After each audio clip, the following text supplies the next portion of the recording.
There's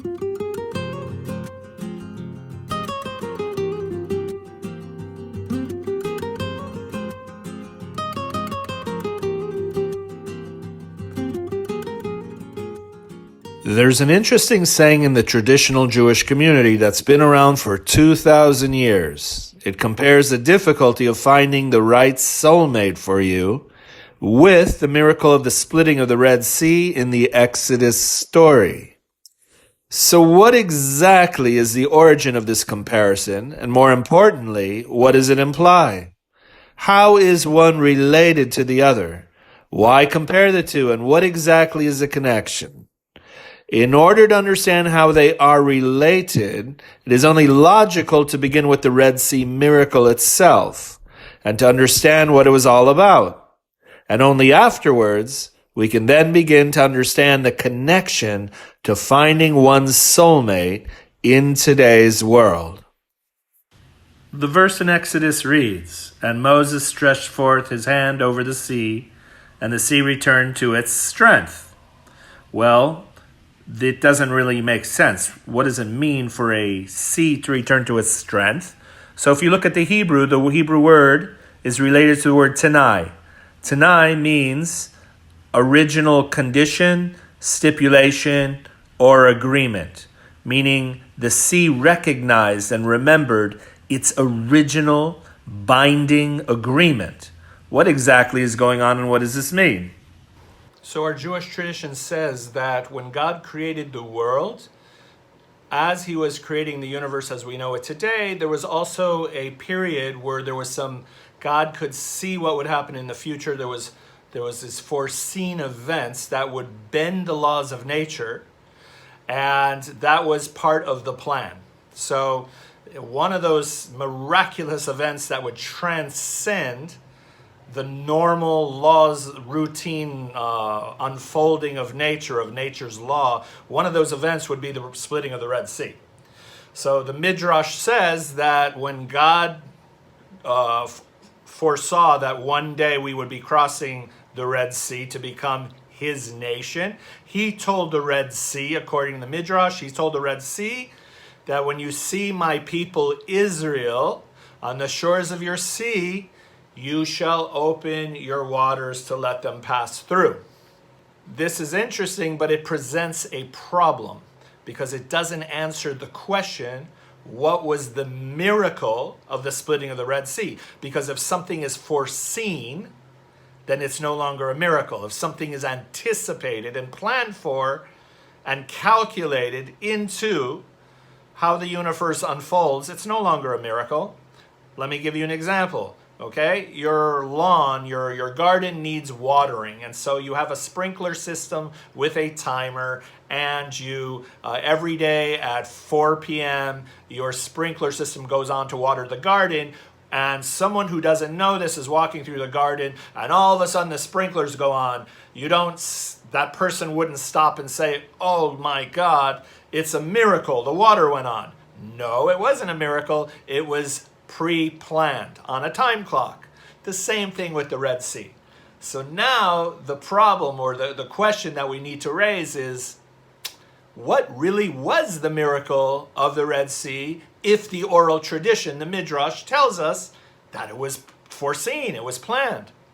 And so the miracle is this. So you need to open your hearts. And I heard this from my Rebbe, my teacher, Rabbi Shlomo Karlebach, and he said the following: the real miracle of the splitting of the Red Sea was that the sea was able to recognize God's nation, Israel.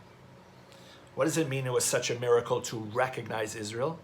Think about it. Israel, the chosen nation, the nation of light, the nation that will be a light unto the other nations, right?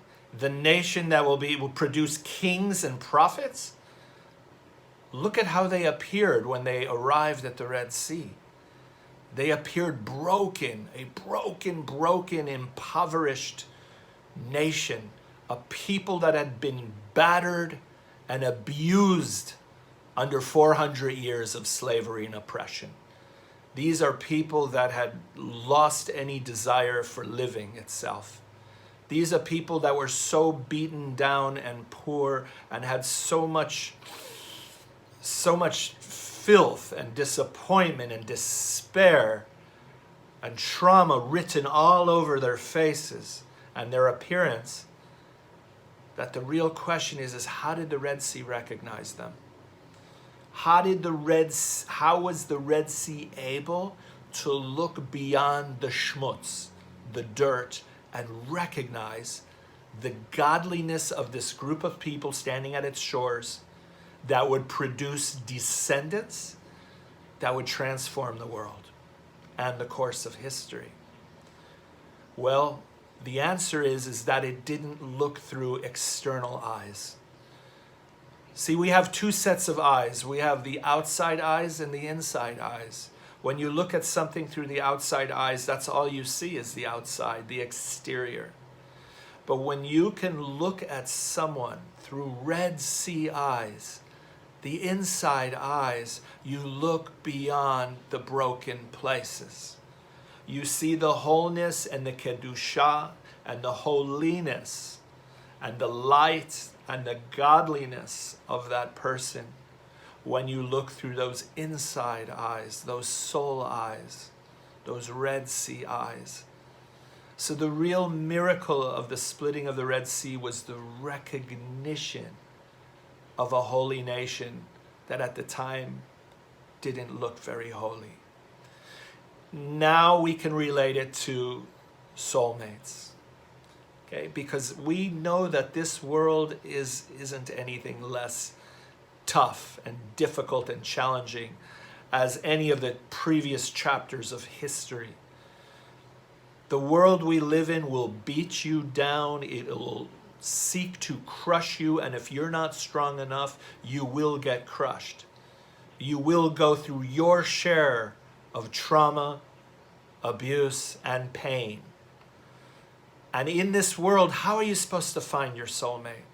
How are you supposed to see the light and the godliness of another person? The answer, if you look at them through the Red Sea eyes, the eyes of the Red Sea, you see beyond the dirt. You see beyond the pain and the broken places, and you can see the godly soul that is behind the schmutz. Then and only then can you recognize your life companion, the person who's going to walk you through this journey, hand in hand, side by side. So that's why the Talmud says that the miracle of finding your soulmate is compared in difficulty and in the challenge as was the splitting of the Red Sea. Because it is a challenge, but with this challenge comes a blessing, and we should all merit that blessing, that we should see each other, not just our life companions, but our family members, our husbands and wives, our parents, our children. Every once in a while, we should pause to remind ourselves to look at the difficult, challenging situation we might have with them. Take a moment and try to see them through a different pair of eyes. If you see them through Red Sea eyes, you may understand what's really going on beneath the surface. God bless, and may we all see better days ahead, such happy, beautiful days where our pain is transformed into joy, our sorrow is transformed into celebration, and this is a promise of our prophets. Say, may everything work out in miraculous ways for us in the Middle East, the USA, around the globe. God bless. Until next week, from strength to strength, stay healthy and well. Shalom.